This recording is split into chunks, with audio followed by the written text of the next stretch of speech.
दोस्तों, Indian army अगर छोटे छोटे प्रोजेक्ट पर काम करती है तो पूरा देश जानता है, लेकिन कुछ खुफिया प्रोजेक्ट पर भी इंडियन आर्मी काम करती है जिसे ना आम आदमी को जानने दिया जाता है और ना ही किसी दूसरे देश को जानने दिया जाता है।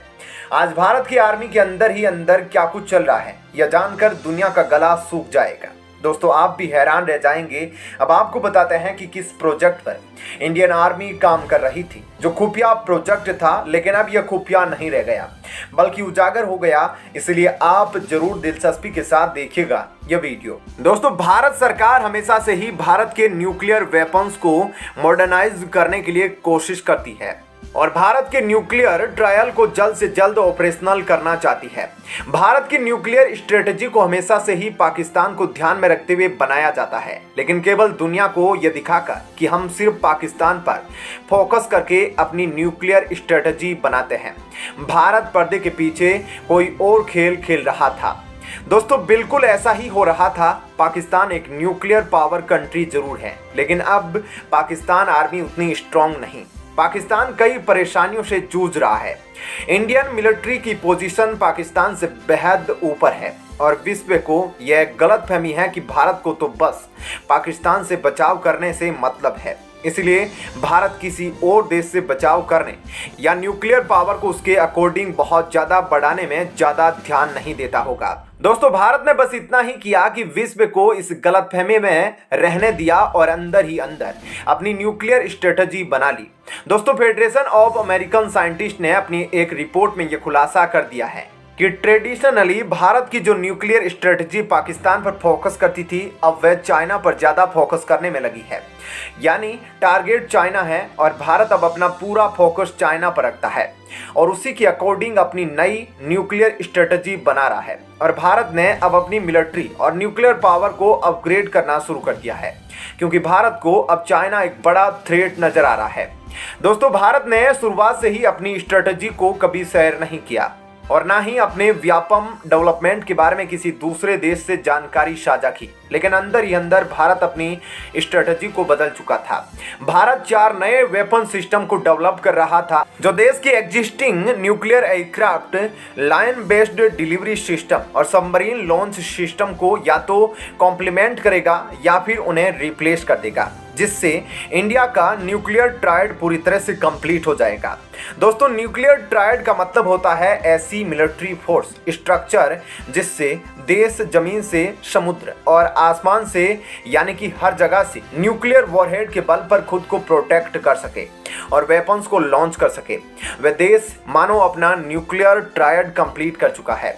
भारत पहले से ही न्यूक्लियर ट्रायड कंट्री है। अभी भारत के पास 160 न्यूक्लियर वॉरहेड्स है, लेकिन बैलिस्टिक मिसाइल्स के लिए भारत को और भी ज्यादा हथियारों की जरूरत पड़ेगी। पाकिस्तान के पास फिलहाल 165 वॉरहेड्स है और चाइना के पास 350। यानी कि अगर चीन भारत का टारगेट है और उसकी स्ट्रेटजी का हिस्सा है, तो नए वॉरहेड्स के बाद भारत के पास चीन से ज्यादा न्यूक्लियर पावर होगी। यानी कि चुपके चुपके भारत चाइना से भी आगे निकलने वाला है। और रिपोर्ट के अनुसार भारत अब अपने प्लूटोनियम प्रोडक्ट्स को बढ़ाने के लिए एक नए रिएक्टर को स्टेब्लिश करने की तैयारी में है। और ऐसे में भारत का इस तरह से अपने न्यूक्लियर हथियारों को मॉडर्नाइज करना यह दिखाता है कि चाइना भारत की रेंज में आ चुका है और ऐसे में भारत उसे आसानी से धूल चटा सकता है। लेकिन भारत का यह रूल है कि वह कभी पहले किसी देश पर हमला नहीं करेगा, लेकिन अगर किसी देश ने उस पर हमला किया तो उसे छोड़ेगा भी नहीं। ऐसे में भारत के सीक्रेट सुपर डिफेंस सिस्टम का खुलासा होते ही चीन और पाकिस्तान के होश उड़ गए हैं। तो दोस्तों, ऐसे में इस खबर के बारे में आपकी क्या राय है, कमेंट सेक्शन में जरूर बताइएगा। चलिए अब जान लेते हैं एक और बड़ी खबर। दोस्तों, वह समय आ ही गया है जब चीन जैसे घमंडी देश का घमंड चकनाचूर हो गया है। अब यूएन चीफ ने भी यह संकेत देना शुरू कर दिया है कि अगर कुछ बड़े देश जो डिजर्व करते हैं आज की डेट में वीटो उसे नहीं दिया गया तो सब छोड़ देंगे यूएनजीए। क्या है यूएनजीए? यह तो आपको आगे बताएंगे, लेकिन सबसे पहले जो खबर आ रही है वो यह है कि यूएन चीफ ने भी अब संकेत दे दिया है कि जो डिजर्विंग कंट्रीज हैं जैसे ब्राजील, ऑस्ट्रेलिया, इंडिया, इनको अगर वीटो देने के लिए डिस्कशन नहीं होता है तो कुछ बड़ा उलटफेर हो सकता है जो पूरे वर्ल्ड के लिए सही नहीं होगा। अब आपको विस्तार से बताते हैं। दोस्तों, अब यह बात लगभग सबको पता चल चुकी है कि भारत संयुक्त राष्ट्र में बड़े रिफॉर्म्स को सपोर्ट करता है और भारत संयुक्त राष्ट्र सुरक्षा परिषद की स्थायी सदस्यता के लिए भी डिमांड करता है, लेकिन इसके बावजूद अभी तक इस पर कोई भी ठोस कदम नहीं उठाए गए हैं, जिसको लेकर कई भारतीय काफी निराश महसूस करते हैं। हालांकि पिछले कुछ महीनों से खुद संयुक्त राष्ट्र की लीडरशिप की तरफ से भी कुछ ऐसे संकेत मिले हैं जिसने भारत और पूरी दुनिया को एक उम्मीद दी कि धीरे धीरे ही सही लेकिन संयुक्त राष्ट्र में बड़े बदलाव लाए जाएंगे। जहां एक तरफ बड़े बड़े देशों की दादागिरी यहां पर है तो वहीं पूर्व वैश्विक संगठन से खत्म होगी, जिसके तहत संयुक्त राष्ट्र की तरफ से कई बयान देखने को मिले। लेकिन इस बार संयुक्त राष्ट्र के चीफ ने संयुक्त राष्ट्र पर जो बयान दिया उसने पूरी दुनिया को हिलाकर रख दिया, क्योंकि अपने बयान में यूएन चीफ ने जिस तरह के शब्दों का इस्तेमाल किया वह काफी ताकतवर है। दोस्तों, आप स्क्रीन पर एक आर्टिकल देख सकते हैं जिसमें यूएन चीफ के बयान की एक झलक मिल जाएगी, जिसमें यह बात साफ तौर पर कही गई। उन्होंने संयुक्त राष्ट्र को खुलेआम पैरालाइज्ड और डाइफंक्शनल संगठन बताया, यानी कि खुद संयुक्त राष्ट्र महासभा के प्रमुख ही संयुक्त राष्ट्र को शक्तिहीन और निष्क्रिय कह रहे हैं, जो कि अब तक के सभी बयानों में सबसे कठोर और बड़ा बयान है।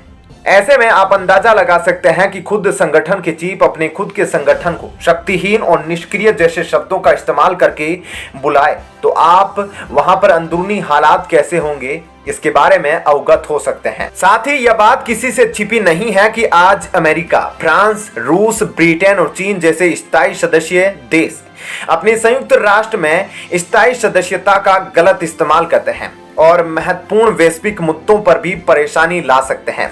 उदाहरण के लिए हम चीन की तरफ से आतंकवादियों को ग्लोबल रिकॉग्निस मिलने से परेशानी लाना या फिर रूस का यूक्रेन युद्ध पर अपने खिलाफ कोई प्रस्ताव रखने पर रोक लगाना, इन सभी बातों को आप देख सकते हैं। और सिर्फ इतना ही नहीं, आपको याद होगा कि अमेरिका फिलहाल विश्व का इकलौता ऐसा देश है जिसने युद्ध के दौरान किसी देश पर परमाणु हमला किया हो और उसके बावजूद एक स्थायी सदस्यता होने की वजह से अमेरिका संयुक्त राष्ट्र द्वारा खुद पर लगाए गए कठोर सैंक्शन से बचने में सफल रहा।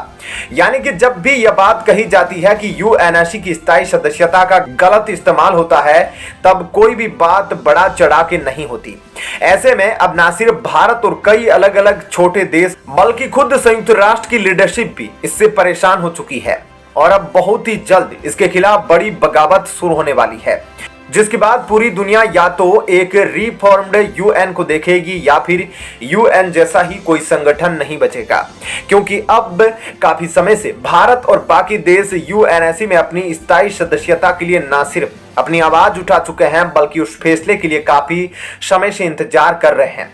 ऐसे में अब जल्द से जल्द यूएनएससी को कोई सही फैसला लेना होगा, नहीं तो इसका अंजाम काफी बुरा हो सकता है, क्योंकि फिर बाकी सभी देश भी यूएनएससी को छोड़ देंगे। अब आगे देखना होगा यूएन चीफ के इस बड़े बयान के बाद यूएनएससी द्वारा क्या कदम उठाए जाते हैं और क्या भारत को इसकी स्थायी सदस्यता मिल पाती है या नहीं। तो दोस्तों, ऐसे में इस खबर के बारे में आपकी क्या राय है, हमें कमेंट करके जरूर बताएं।